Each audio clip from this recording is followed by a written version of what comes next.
Welcome to the Shine the Way podcast. I'm your host, Jake Blake, and today I'm joined by Tyler Konrade, the Minneapolis Lions high school head baseball coach. Coach Konrade has been at Minneapolis, and he's going into his 17th season there with a 120 and 196 record. And it may seem like it's subpar, but that's a program that just started when he got there. So he's been the guy that has taken it and ran with it. So it's been a wonderful thing to watch. In 2019, Minneapolis placed third in 3A state. In 2021, they took fourth in 3A state. He played baseball at Fort Hays State. And in 2006, he hit 361 with a 100% fielding percentage. He never made a mistake. He was also an all RMAC tournament honoree that year. And that 100% fielding percentage ties him in the top 10 or for number one in Fort Hays State history. And that's an amazing achievement, never making a mistake. In 2007, he hit 350. He's married to Rachel and has 4 kids. Welcome, Coach. So I want to start kind of back to young Tyler. You grew up in Spearville, Kansas, if my research is correct. Now I know of 2 college athletes from there, you and Willie Cauley Stein. So there's probably more, but those are the 2 I know. So growing up in Spearville, obviously it's a town of, I think I saw somewhere around 700 or 800 probably when you were there. My assumption is you had to play everything or you didn't, the teams didn't play. So I'll let you take it from there, but you're a baseball guy. What other sports did you play and how did those other sports impact your baseball career? Yeah, like you said, I did play all the different sports. I played football, basketball, and baseball, all 3. We didn't have wrestling at Spearville, so I know a lot of other schools around the state obviously do, but when I got up here, it was a little bit newer to me, so we didn't have wrestling. But yeah, we did. I did football, basketball, and baseball, um, and it's it really did have a big impact being able to play all 3. I like the fact that um, growing up, you get a little bit of diversity when it comes to that, and you're able to see different aspects of different sports. And I know there's a lot of specialization nowadays of players playing only one sport and doing only baseball or only basketball or only football or other things. And but I think the ability that we had to play all of them was a benefit to to see different coaches, to see different ways that things were done with different sports, different plans, and all of that. And I think it's helped me be able to grow. And I know that's the case with a lot of other people that have done all 3 as well, or come from a smaller town as well, like that. So I think it's been only a benefit to be able to do that. So Yeah, growing up in Minneapolis, that was something that pretty much you did. You played football when it was football time, or ran cross country, and then you went into basketball and wrestling. Those were your 2 options. Then you went into the spring. I did not have baseball as a option in high school when I was there, but played it whenever it was available growing up as well. And I believe I like you that any kid that can play multiple sports, even if you're not playing it at the highest level, you're just even if you're playing a rec division and having fun with it, your body's learning different movements, your mind's having the game of baseball is a great teacher how to handle failure.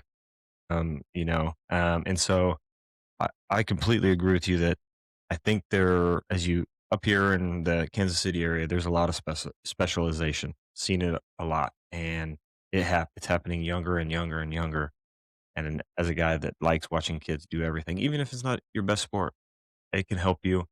Um, so hopefully we get back to enjoying sports at a younger age more than making sure it's, you know, the future college path already at the age of 6, that type of thing. But yeah, I think it's and that's where I know a lot of kids have gotten burned out over the years as well, just because they are only playing one sport and they're doing it all year round, and it becomes like a job to them almost, to where um, they. I mean, it's like anything that we do. If you do it a lot and you do it over and over and over, you don't have the variance of different things. It can become very taxing for you, and so a lot of them get burned out on it. And I mean, I in high school, we didn't have dual sports, but I would have enjoyed doing baseball and track both. And I know a lot of schools, especially smaller schools, do allow that. So I would have enjoyed doing that as well in the spring. So it's something that I think is a big benefit to be able to do multiple things. Yeah, two of the coaches I've had the pleasure to talk to, Coach Brian King up here at DeSoto, the football coach at DeSoto, and then it's Coach Sarah Johnson in Silver Lake. Both of them, when they were talking about some of their top players they've had the ability to coach, I'm pretty sure everyone that they mentioned were multi-sport athletes all the way through high school. They were able to excel at one sport while still being really good at the others and enjoying. And that one of the things Sarah said um, is kind of leads to what you said about burnout is a lot of those girls, her top six she named, she's a volleyball coach, and I think five of them went to college in non-volleyball, one volleyball player, five other sports. And when they came to play for her program in volleyball, they had a blast. It was fun. They weren't trying to earn a scholarship. They were just there with their best friends trying to win and have a good time doing it. And I think we miss that when kids don't take that opportunity to try the other sport just because it's not the one I'm trying to get my free education or whatever for. So in growing up in a small town, were there coaches that you ran into at the young ages that one piqued your interest in sport, but also potentially helped kindle that flame that led you to ultimately become a baseball coach? I don't know if I could pinpoint one specifically. I I mean, actually, my dad was one that coached my brother and I. I have a brother and a sister, younger brother and younger sister, but he coached my brother and I in baseball and other things, but mainly baseball during the summer.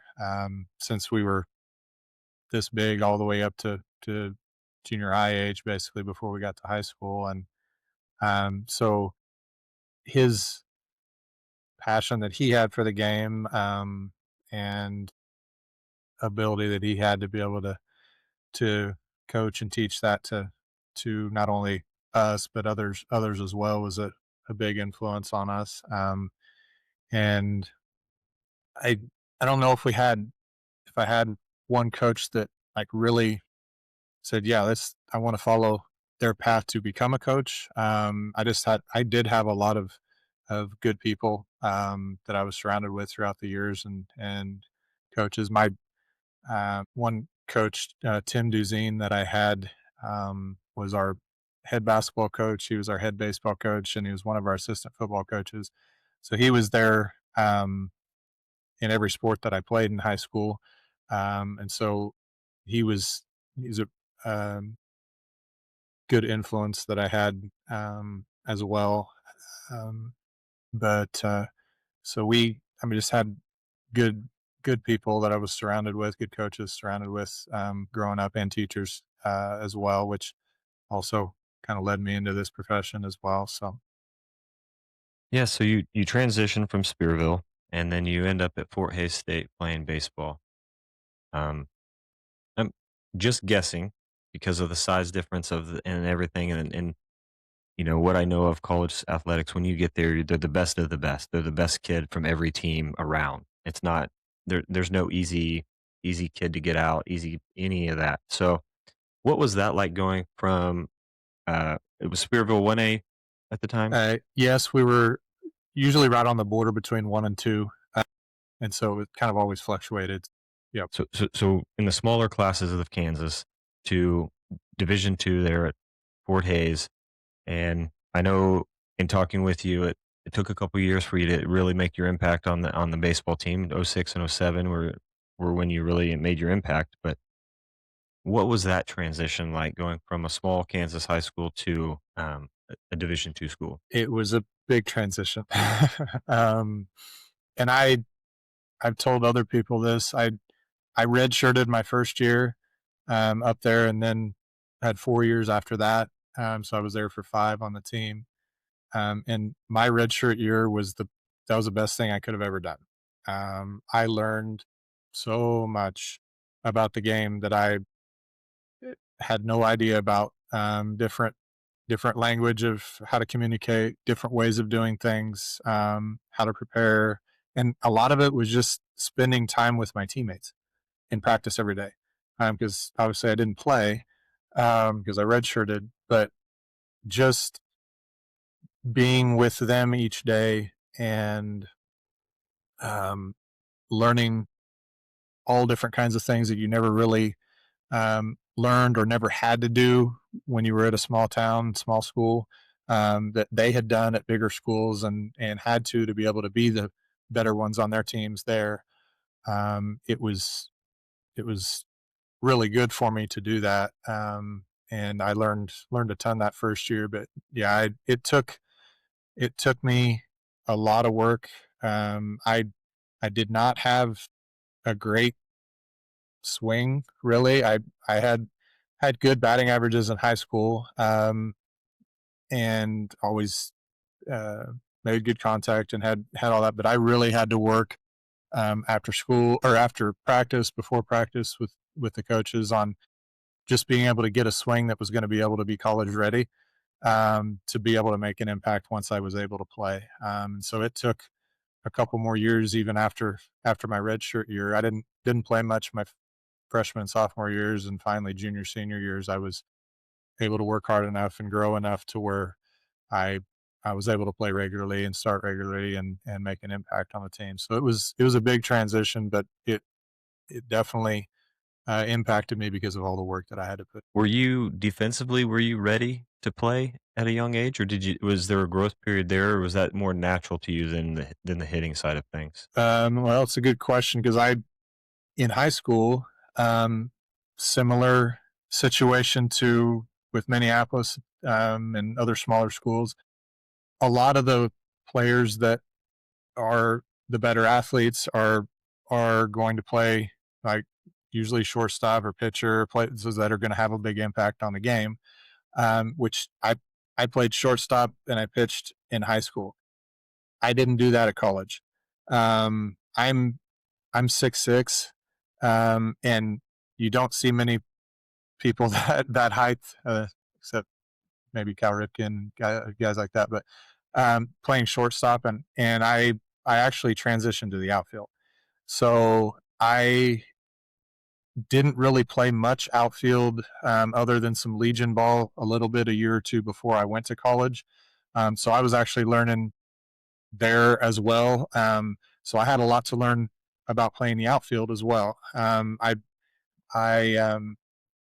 am blessed with some pretty decent speed, which is a good thing. So I could run around a bit out there, but I had to learn I had to learn a lot of how to read the balls and all of that. So there was a pretty big transition for me there too. But that was something that my outfield teammates helped me out with a lot. And that was another big thing that I learned during practice is just reading balls off the bat, getting good reads, figuring out where to go, where to throw the ball, all that. So it was a pretty good transition for me there as well. Yeah, and I want to continue this conversation before we jump into the why you coach baseball, because my assumption is you were probably the guy at Spearville. You were your team's best player. You're playing shortstop. You're pitching. Then you go to this school. Not only are you not the best player your first year, you redshirt. You're not playing shortstop, which is a position you grew up playing. You're not pitching, so you're having to learn a new defensive position. You got to sit on the bench and just clap and cheer. How hard is that for a young man that I've been the best, and then all of a sudden you're not?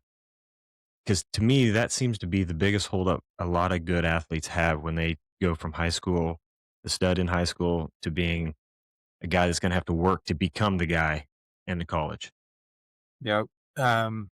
Well, briefly going back to high school a little bit, we actually we were fortunate enough to be able to play in the state tournament my senior year, and we had a really good team. I think there were six, I believe six seniors, myself and five others that year, and we had another um, college baseball player that ended up going to Fort Hays briefly.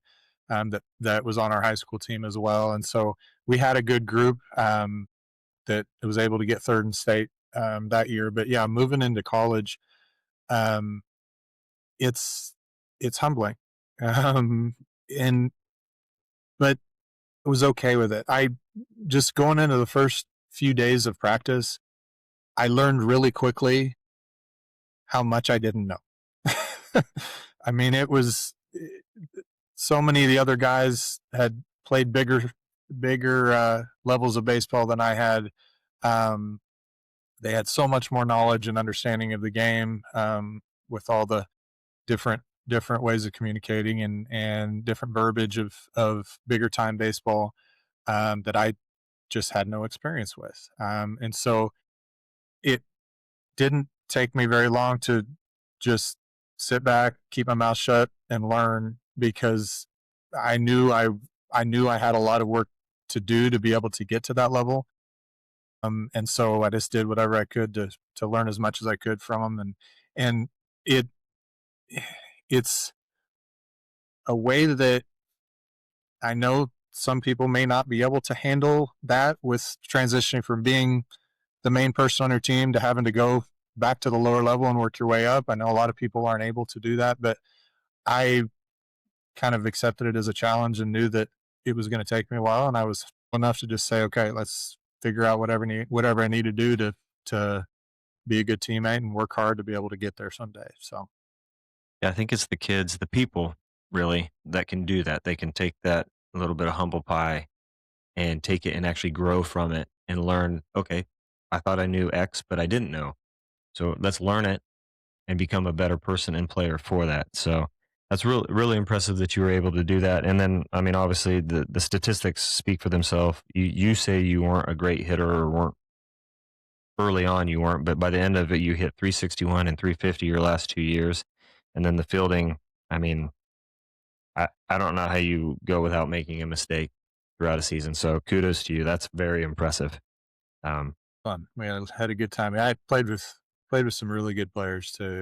It was a lot of fun. A lot of different guys that helped out along the way, and coaches for sure as well. So yeah, and we'll get into those coaching, but I want to jump into what is it that made you decide, hey, I want to be a baseball. You already mentioned you kind of your dad spurred maybe the teaching and some of that on, but why do you coach? just to try and make more of an impact on the students and players that I have, more so than just in the classroom. I think that growing up in sports and athletics, and this can be in music or other activities or whatever, when you have coaches or sponsors or other adults in your life that you can look up to and um, hopefully emulate and see how they do things, as a student,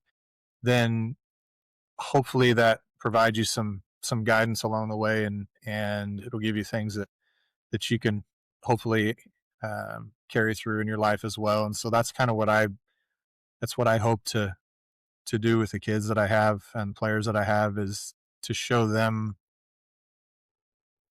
that there there are, people that can care for them and push them, and but also try to better them for whatever they plan on doing beyond high school sports, because most of them aren't going to go play college sports anyway. So whatever they're going to do in life past this, hopefully, we can try to mold them and make them into better people. With that, is there some items that you regularly have a part of your program, like some guidelines that you try to instill every year, regardless of the quality of the team you have?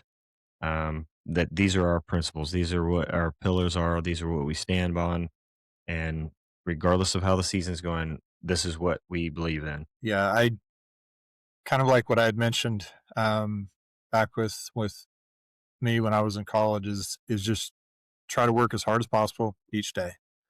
Um, you, we've said it over and over in practice. With Luke Hostler, who's my assistant baseball coach here, and Mitch Shea is assistant as well that has been on the staff now for a few years. And you, there's a lot of things that we as players or coaches can't control, but one thing we can control for sure is how hard we practice and how hard we play. We can control our effort, and so working hard each day in practice will translate into the games, and communicating well. Hopefully, we as coaches communicate well what we're trying to get across to our players. We ask the players to do the same thing if they don't understand something that we're trying to get across. Try to do it as best you can, and if you don't still understand it, talk to us about it. Big part of that communication is listening and doing, trying to do it as best you can. Another thing that I could just kind of mention as well is humility and being humble as well, because if you are able to um, work hard and you're trying to work together as a team, ultimately, I think that humility thing will play a big part in it, because um, you're gonna have to be able to be humble sometimes and either admit mistakes or otherwise, because in order to work together as a group like that with all the players that you have on the field, it's something that's going to be necessary. And so those are a few things that we really try to get across to the players, on some skills that we're trying to portray to them. So Yeah, and you've taken on a tough sport. Both my boys, they gave up on the sport of baseball early, right before middle school. And they're soccer, basketball kids, and they like the fast pace, the constant movement, and that's a common theme that I hear. I had the chance to uh, talk with Coach Lyle on the podcast, and he's based in California, but he's been all over the country coaching at all levels. And he said they're trying some things out there during the off season, the fall season, to make the game faster paced, more at bats, less structure, just to make it fun, similar to those other sports, while still not losing the basics. Um, but it's a game of failure. I mentioned you. I'm raving about your hitting at 361 and 350, yet you're getting out 7 out of 10, 6 out of 10 still. So you're getting out more than you're getting on, which still that's a phenomenal batting average outside the fielding, which you don't make mistakes at. Um, how do you because high school's tough as it is. It's a big 4 years for a lot of kids, boys and girls both. And I know Minneapolis doesn't have the population and the necessarily the group of people that you can constantly every year just pick. Hey, I got these 20 kids. We're going to rock and roll. So there's going to be some lean years. There's going to be some, as I mentioned, third place in state, fourth place in state. Those are the 2 years that stand out. But I'm sure there's been some average, some that below average. So how do you keep kids interested, one, in coming out, knowing that it could be a tough year, and I may go through a lot of failure because a lot of kids run from failure. And the one thing I love about baseball is if you can stick with it, it will teach you to own failure and to grow from failure. And and I think that's a life lesson, as you mentioned. Many kids won't go on to play baseball or any sport, but they can take the life lesson of, hey, I'm going to fail at work it, but I got to own it, move forward.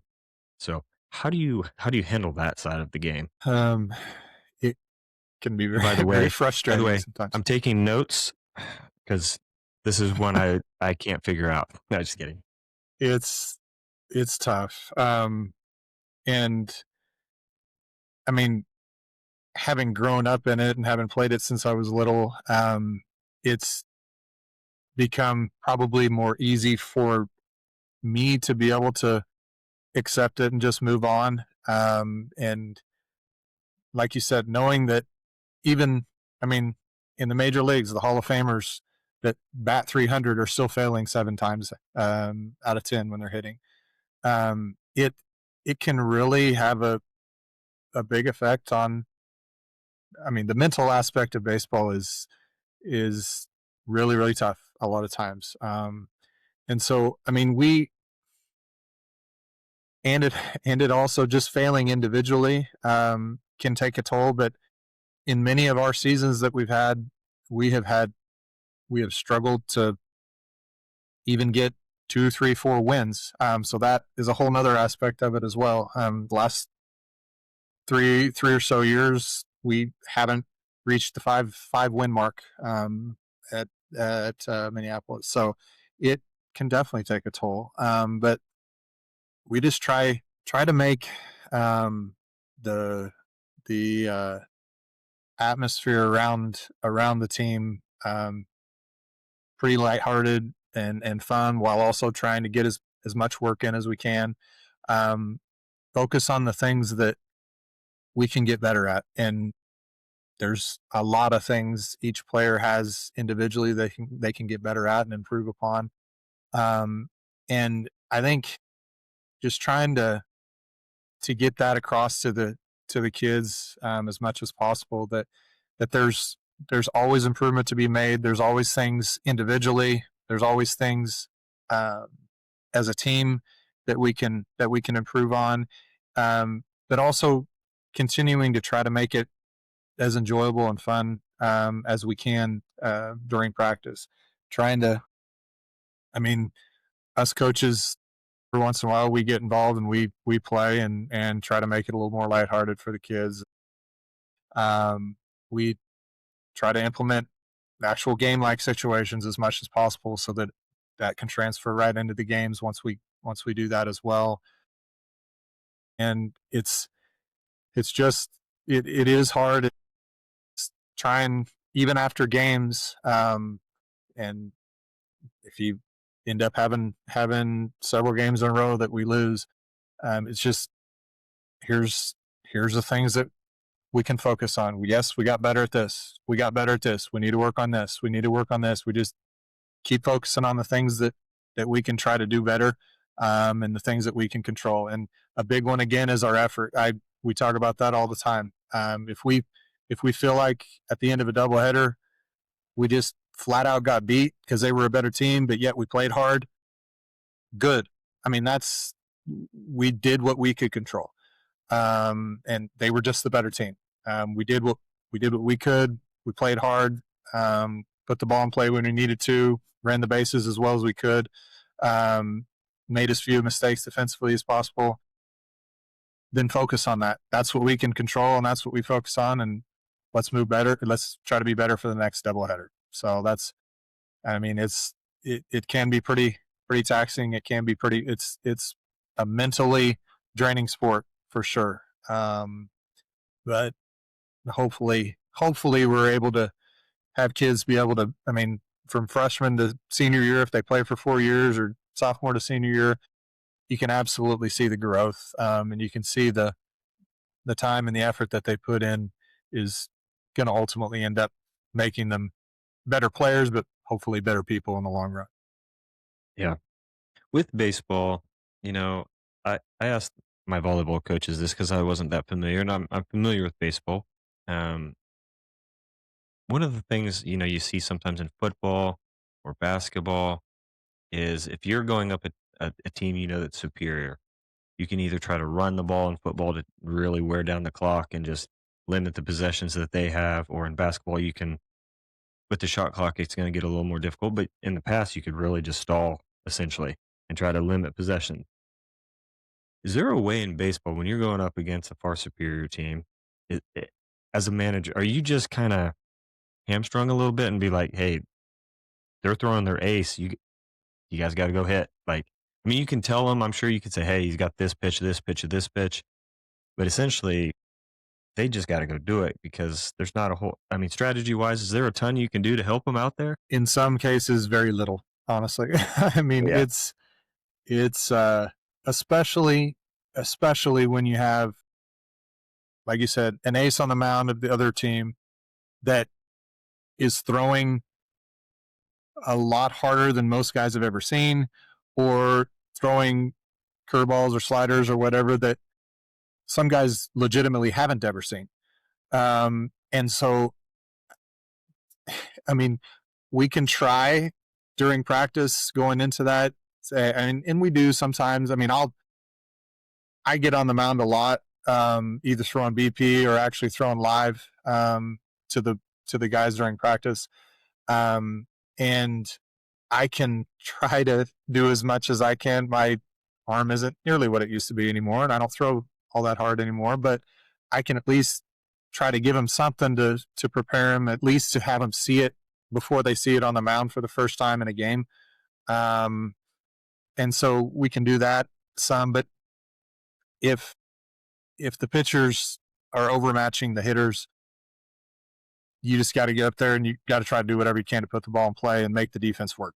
I mean, that's just try to do whatever you can. I mean, I can attempt to have some guys bunt, try to put that in play, make the defense work that way, um, which is comfortable for some and absolutely not comfortable for others. Bunting can be a very, very difficult thing to do. So that might actually be worse in some cases for some of the hitters that go out there and do that. Um, but whenever we do put in the ball in play, whenever we do get on base, just try to take advantage of as much as you can. Maybe put a hit and run on, trying to get a guy over, hitting behind a guy, moving him over, and trying to score as many runs as possible. We still may be overmatched. We still may end up losing, but we are kind of hamstrung some, as you said, comes to some of the teams we play, just because they're better and they've played more baseball and they're more athletic or have better abilities than what some of our guys do, and that's to be expected. So Yeah. And I assume it works the conversely if you're throwing your ace, but maybe your ace would be their third or fourth best pitcher, and they've got a lineup 1 through 9 that can just rake. I mean, again, it's just, hey, let's hit these spots. I'm sure you can tell them to try to hit his spots, move the ball around, change speeds and everything. But at the end of the day, players got to make the plays. they do, yeah. And I mean, a good example of that was last year when we played Concordia. Um, I honestly, I mean, I could look; it doesn't matter, but we got beat soundly, very, very, very badly. And their lineup, they every one of them just hit and hit and hit, and we couldn't get off the field. It's it was a very helpless feeling, and we still had to. You still had to get, and it was home as well, so we still had to get the amount of outs necessary to be able to even have the run rule be in effect, and that was even difficult as well. And so, yeah, it was pretty helpless feeling because they just hit top to bottom, and we helped as well with some of the errors, but they just hit the holes and couldn't really do much about it. So yeah, it can be pretty frustrating sometimes and helpless at times as well. So You seem like a pretty even kill guy, laid back. You don't seem like you're going to be a holler, somebody that's hollering at the kids a lot or like yelling too much. Is my perception pretty correct there? That you're pretty even? Does that always work for you?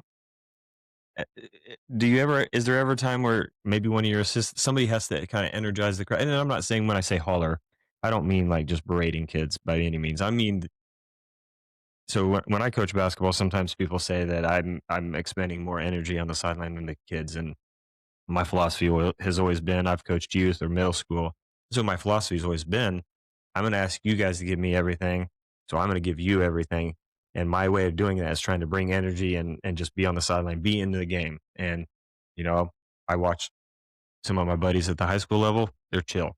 They'll be sitting in their seat with their leg crossed like they're on a beach having a Mai Tai and stuff. And I'm just like, I wish I could do that. I can't. So do you ever need somebody or are you able to find that to kind of energize them if they need to? Or how do you go about obviously I love the even kill because I think that's a great thing from a head coach.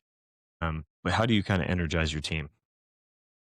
um, I will say earlier, like when I was right out of college, the first few years, I also coached basketball for 6 years here, assistant for the high school under Coach Shoup.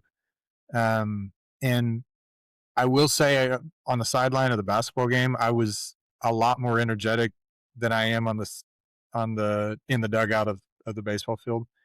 Um, I think it kind of lends itself to that. There's the sports are just like you said before. Basketball and football are a lot more upbeat, energetic. There's a lot more going on all the time. I was kind of the same way with that, more so than I am with baseball. Um, but I haven't coached basketball for after my first 6 years here, so it's been several years. But um, I when it comes to baseball, I am pretty even keel the whole time.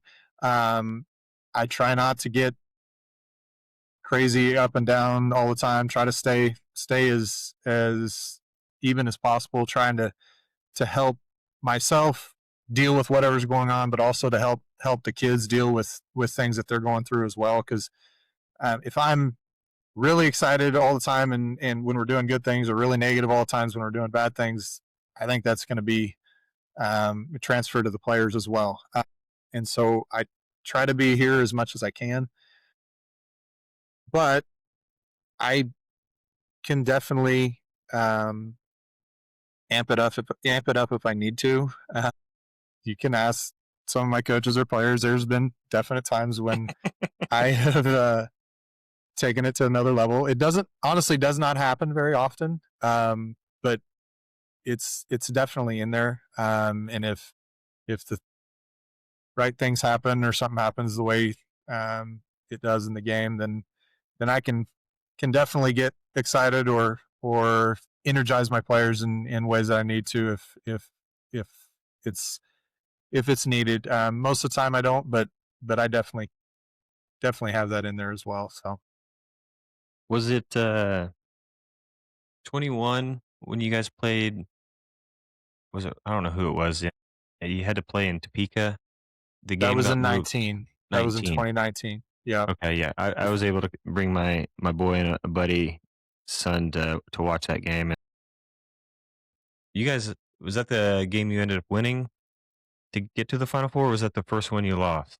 No, that was the one that we had lost. Okay, We we played our first game in Emporia that's right. against Hugoton, and um, we won that one. And then we moved on to the semifinals to play Sabetha. Okay, that's right. Um, and we started that game in the semifinals in Emporia, but that's when the thunderstorms and then a tornado came in Emporia, and then like 3 days worth of rain that they got down there didn't allow us to finish in Emporia, and so we ended up picking up the game in Topeka at Seaman High Mhm. and finishing it there. But no, we ended up losing that semifinal game, and because it was finished on a Sunday or Monday, because it was crazy how many days we had to delay. But they just didn't end up playing the fourth place game or the third place game for third and fourth, and so both teams that would have been in that game just ended up getting third that year. So no, we ended up losing the semifinal game in Topeka. So Because I want to say there was a moment there where I thought you got a little excitement. There was some stuff that happened in that game and controlled excitement, I should say. yeah, So I knew it yeah, was there. yeah. So we've talked about, you've had some lean years and how you handle the situation with Concordia where you just can't get off the field. But how did you prepare those 2 years you did make it a state? What was the difference preparing those two teams? And obviously, um, those two teams, the quality of kid that baseball player you're putting out on the field helped. But still, it's a mental game. And how do you prepare them? Your ability to stay level is huge in those moments because you're not going to get too high for the big game or anything like that. You're not going to look past the game that they should win. But how do you help those kids who haven't been there prepare for those big games? Um, well, I honestly just tried to, obviously on my end of it, get as much scouting help as I could from other coaches, which sometimes in baseball is a little hit and miss, because you don't have the video film from like you do in basketball and football, to be able to watch and see who everybody is. So honestly, I just started calling and emailing coaches that had played teams that we were going to play, or that we could possibly play, um, and just trying to get as much information as I could, from coaches that way. And I was able to find a few coaches that were were nice enough to help us out, although they didn't have to. They gave us information for that, and gave us situations, that they faced and players that they faced that they knew were the better players from the other teams. So preparing myself and the other coaches for that to give them as much information as we could going into the games. But as far as the players themselves, I honestly just tried to keep things about as the same as we had throughout the season. I know there's a lot of pressure on them.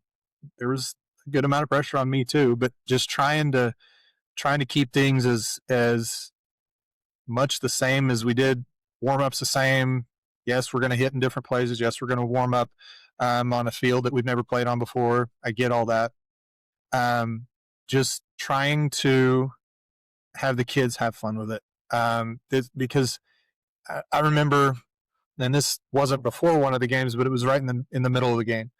I think it was during the 21 season that we were at K State, playing up there, and I believe it might even have been. It was either the semifinal game or the third place game that we were playing. I remember we had a pitching change that I had, and had somebody else come in and start warming up, and I had the other, infielders standing with me there right behind the mound, and I just said, "Okay, guys, no matter what happens, doesn't really matter. We end up winning or losing. Yes, we would like to win. We'd love to get third place." I said, "But just stop and take in where you are right now. You're playing at K State on a college Division I college field.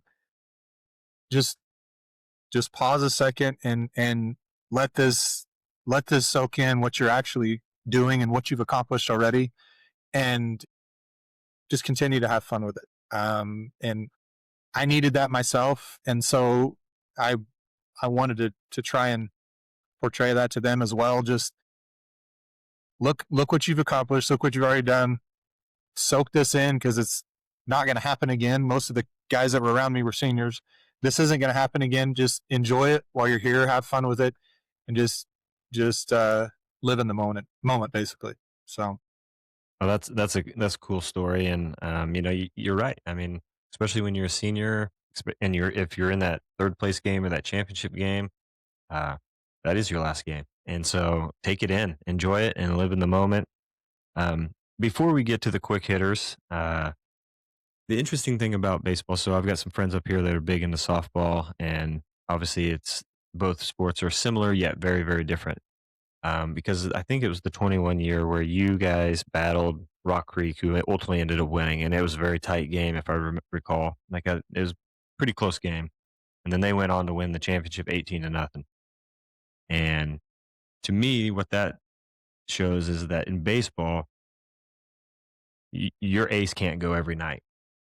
Softball, your ace can just keep whipping it. And my brother JP, his daughter's team is Bennington, and uh, they'd faced Inman, and Inman had a really good pitcher, but the team that ended up winning it was a girl.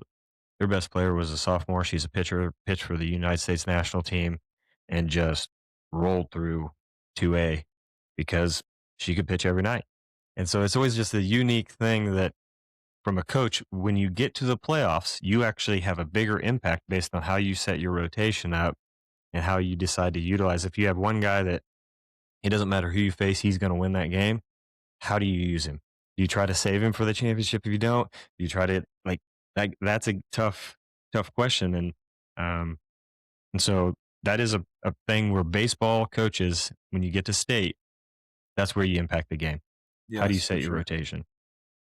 Well, just talking from experience again, when we were there,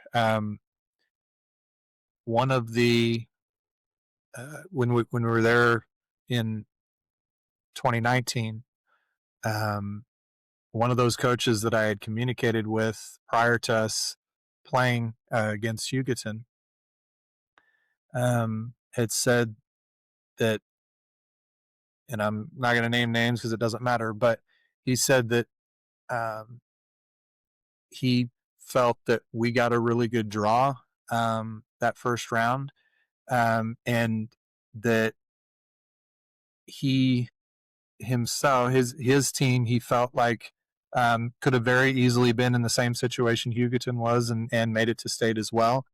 And so, and we talked to other coaches and kind of looked at different things, and we ended up deciding um, to pitch our third best pitcher that year in the first round, which, to be real honest, scared the heck out of me. um, because I'd never seen I'd never seen them um, play. Didn't have any film on him. I was going off of what other coaches had said with the lineup. I felt like our hitters were good enough to be able to score runs. We thought, hopefully, off of their pitcher, um, and it absolutely scared me. And my coach Hostler can can vouch for me. I said, we're either going to be really really smart when we do this, or idiots, because it's this may go really really badly for us. Now it ended up going really well. Um, we ended up winning pretty easily in that first round, and then we had our two best pitchers moving into the semifinals and the finals if we made it there, or the third place game.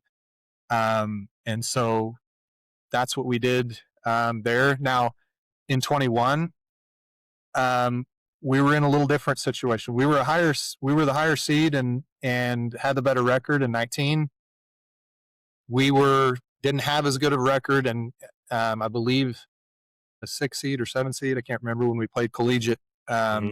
in 21 first round. And in that situation, I was like, this is a no brainer for us. We're going to throw our number one, which was Spencer Davidson Hmm. at that time. And I didn't really, I mean, I'd gotten some information on collegiate from other coaches, and I knew that in order for us to have a chance of moving forward, we had to throw him.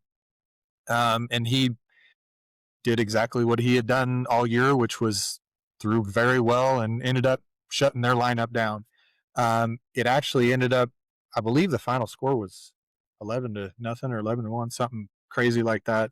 Um, but on that same note, we didn't score enough early in those first innings to be able to put us up enough to where I could actually get him out of the game before his pitch count was up so he could still pitch the next day either, which that's neither here nor there, but it Right.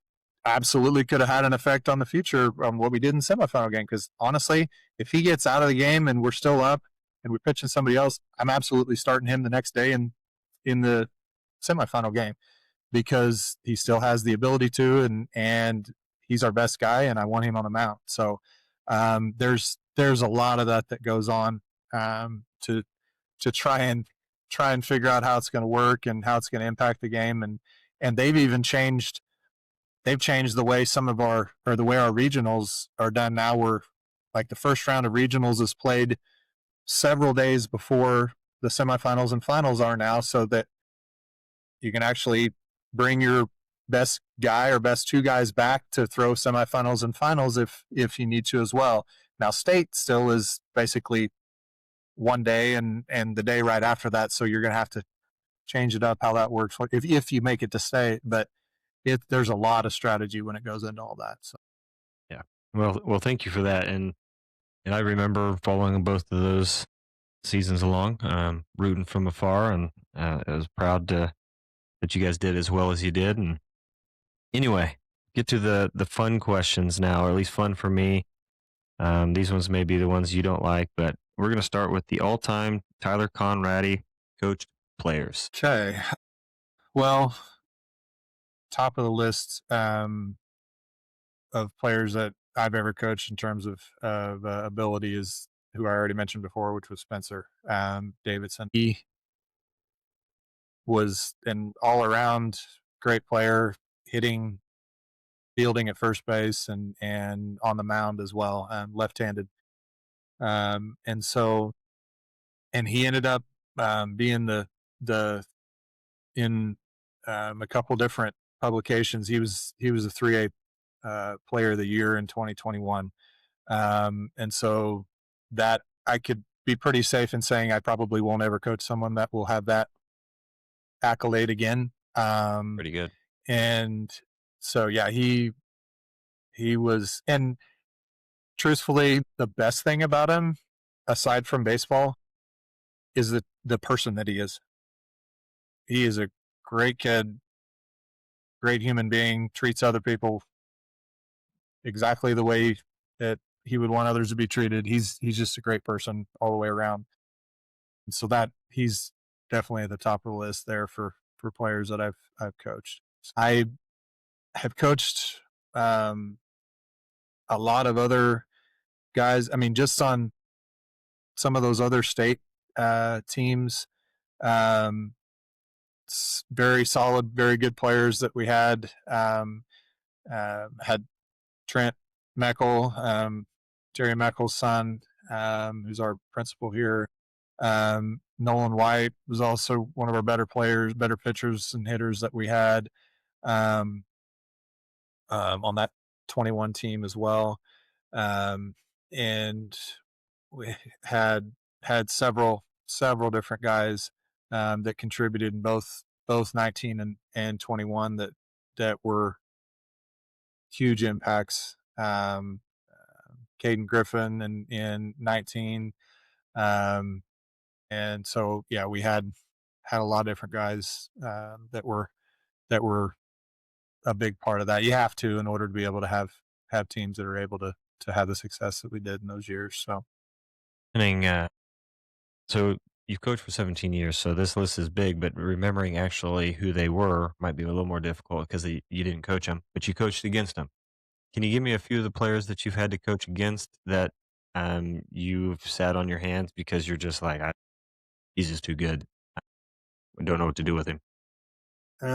you're right. Remembering names might be a difficult thing. And you can just say Um, a pitcher from Sabetha because I remember okay. that game. I think that kid, he was pretty solid, and that was a good pitchers duo for a while before they broke through. But Yes, um, absolutely. Yeah, for sure. That year that we played them in the semifinals.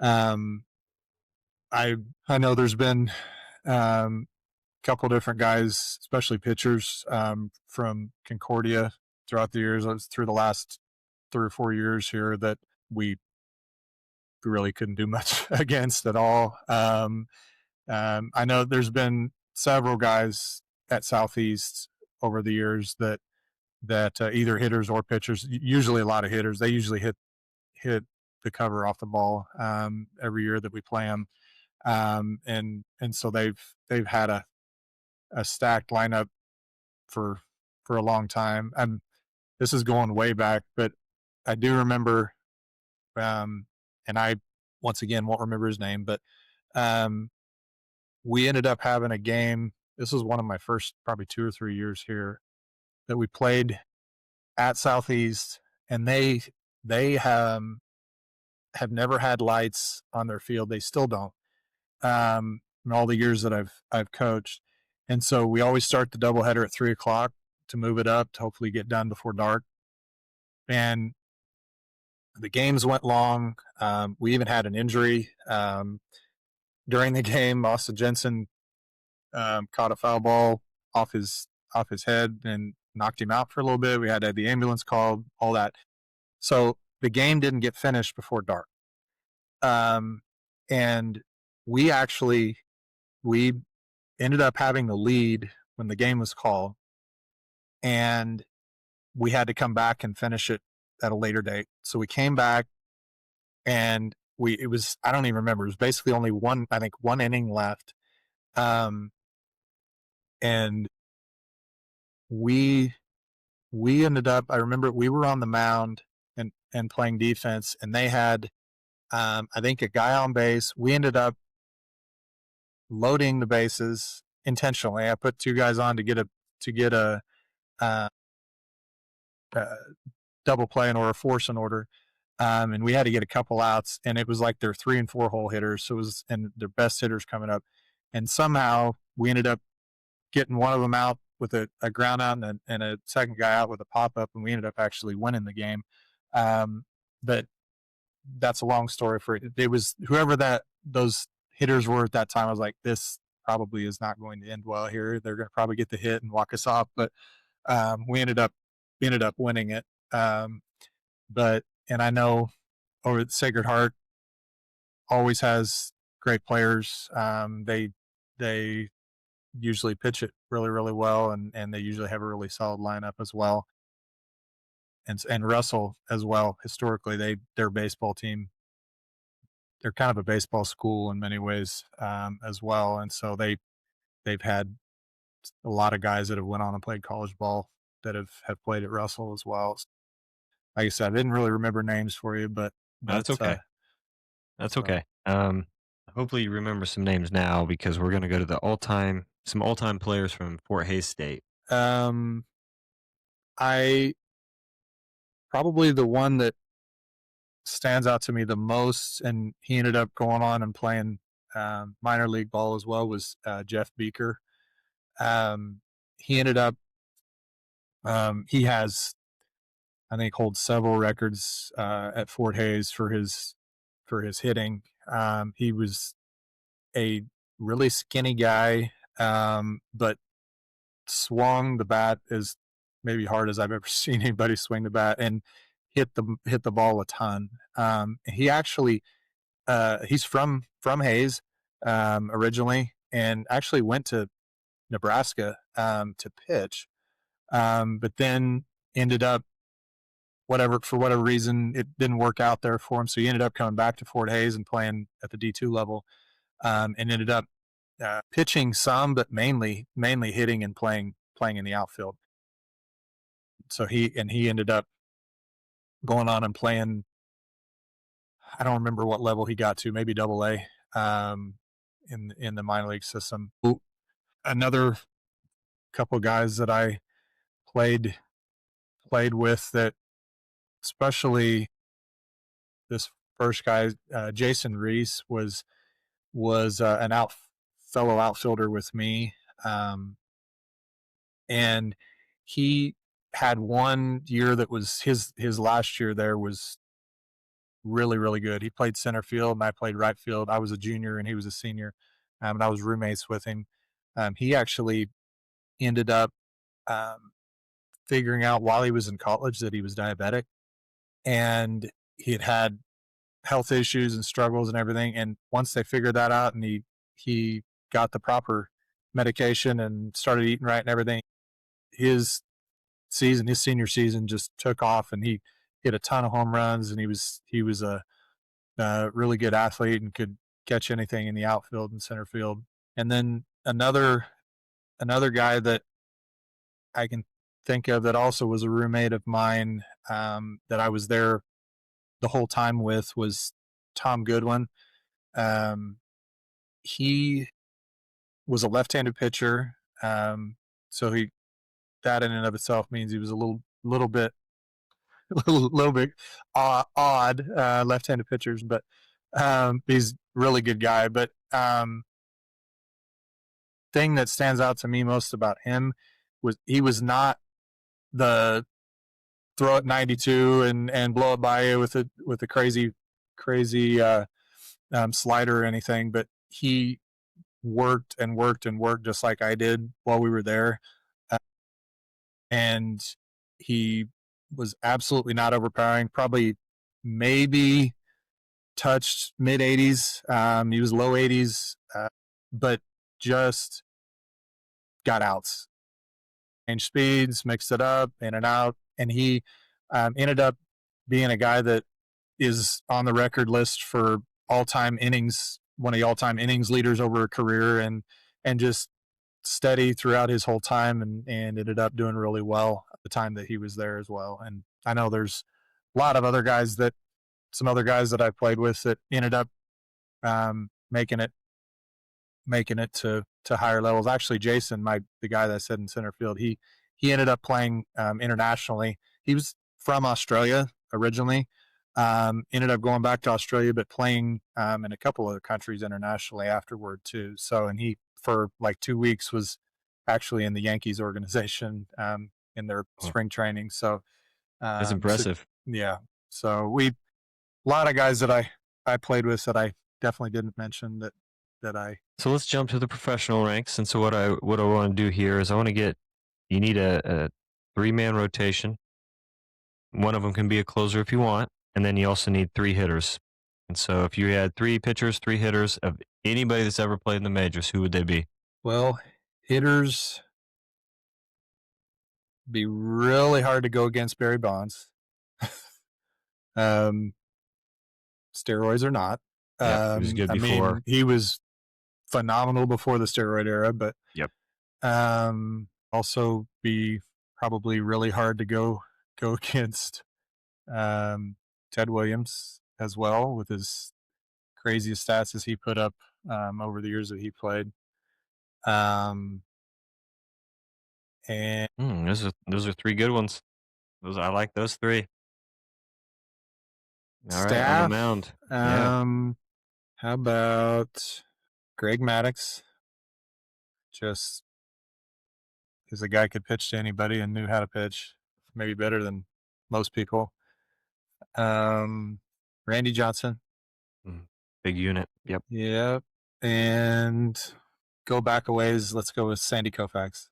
Or those are some good ones. Now, the only thing I'm going to say is if the younger crowd gets this, and they hear your top 6 that you just named, and you didn't put Shohei Ohtani on there, that you might catch some heat. That's very, very true. You're right. And he's on both lists. I was gonna So say he's number 4 on both. You just went to yeah, 4. He's on both. that guy is an absolute freak. It is. That's what he's doing. Is you always heard about Babe Ruth and some of those guys back in the day that pitched, hit, did everything, and you just never thought you'd really ever see it again. And he's elite at both. And the fact that they let him be elite at both is even more impressive because they seem to shut that down. But he's a phenomenal guy. Well, So and it's. Oh, sorry. I was going to no, say, go ahead. and the fact that not only that they let him do it, but that he is so much better, especially at his hitting, obviously too. But he's because he had the arm surgery, but um, and how everybody, all of his peers and all the coaches around, just rave over how great he is. I mean, Hmm. that's probably the. I mean, hearing peers and hearing others that are with him see how and talk about how great he is above everybody else is fun to listen to, fun to hear them talk about how. Yeah. Being from the Western Kansas, did you grow up a Royals fan or Rockies or Royals? That's good. All right, so probably the 2 toughest questions left, and then we'll let you get out of here. I know I've taken up a lot of your time. My brother Jeff played some softball with you, and he raved about how you could cover pretty much 90% of the outfield. So you could put somebody in right, somebody in left that couldn't even move, and it didn't matter. So taking you out of the equation, who's your number 1 pick for your softball team that you've played with? I played softball for many years once I was up here, so I played on a lot of different teams. Um, Probably forgetting some guys here too, but actually, this guy that I'm going to mention is, I believe, grew up in Minneapolis, or Bennington, can't remember. Colby Bertrand, Yeah, um, he was from from the Bennington, Salina area. El Salina, I think, actually, where he um, was. Yeah. um, I he probably hit the ball harder than I've ever seen guys hit. And he was also a really, really solid defender, um, wherever he ended up playing. And so I guess I'll probably say him. I'm probably forgetting others as well, I'm Well, sure, I can tell you I had but the odds for Eric Kendall, but because he was a oh, classmate of mine, but now I guess you just ruined that for me. No, just kidding. also uh, true. I played with Eric um, a little bit later in his life, and so that's a I. that's a But nice way to say it. he could He still hit the heck out of the ball when I played with him. That's true. He couldn't move very well once he was on the bases or Well, defensively. that's because he'd put him in right field and you'd cover his ground for him. That's okay. He Yeah, just he'd do but that and then I've heard from many people that he was a phenomenal athlete when he was younger. well, he's one of my Eric favorite was. players I ever played in high school. Him and I, we were sophomores on the JV team, and we had a blast. I could always count on hitting him with an assist in the corner for three. He could shoot the ball, lefty, pretty, um, and one of my favorite players I've ever played with. All right, last question. Best. What is the best baseball team in Minneapolis history? I know you had talked about the K-18 team back That's right. I before. mean, that's the correct answer, sir. Okay. 1996 K-18 team, state champs. Yep. Obviously, I wasn't Disagree. here and was not yet in high school when that took place. So I am probably biased with my answers, but because I didn't see all of it. Yeah, Um, but that is going to be hard to top the state championship that they had in K-18. I Um, mean, we got a sign. but you're right. I mean, we have a sign. It's still up, and I And drive see, by it it's every day before we go to practice. down at Rupert Absolutely. Field. Yep. Dave Rupert was the head baseball coach of that team. Uh, Yeah, Now, you should have told me. I would have worn that shirt too. That I got my little oh, newer one on yep, here. the So, newer but Minneapolis baseball. No, I actually went to the closet. And I was like, wait a second, I know I have that Minneapolis Dave Rupert baseball field shirt somewhere. So, well, Coach, I really appreciate you taking the time. This all came together really quickly, and I love it. I love what you've done for the city of Minneapolis, the high school there. Not only as a teacher, I've heard nothing but wonderful things about you and what you've done for the baseball program. And I know it's a challenge. You got baseball and track at the same time, and you're pulling kids that are being pulled in two different directions. And when you have limited numbers to begin with, uh, what you guys do there is very impressive. So I love the reason why you do it, and wish you the best of luck this season. thank you. Yeah, I have loved loved being here. The town of Minneapolis. Like I said, grew up back in Spearville, and so a lot of times people ask, "Are you ever going to move back that direction?" I'm like, "Well, for now, no. I mean, I love being here, and it's the people that have really kept me here, and then now Rachel and I here that we're raising our family here.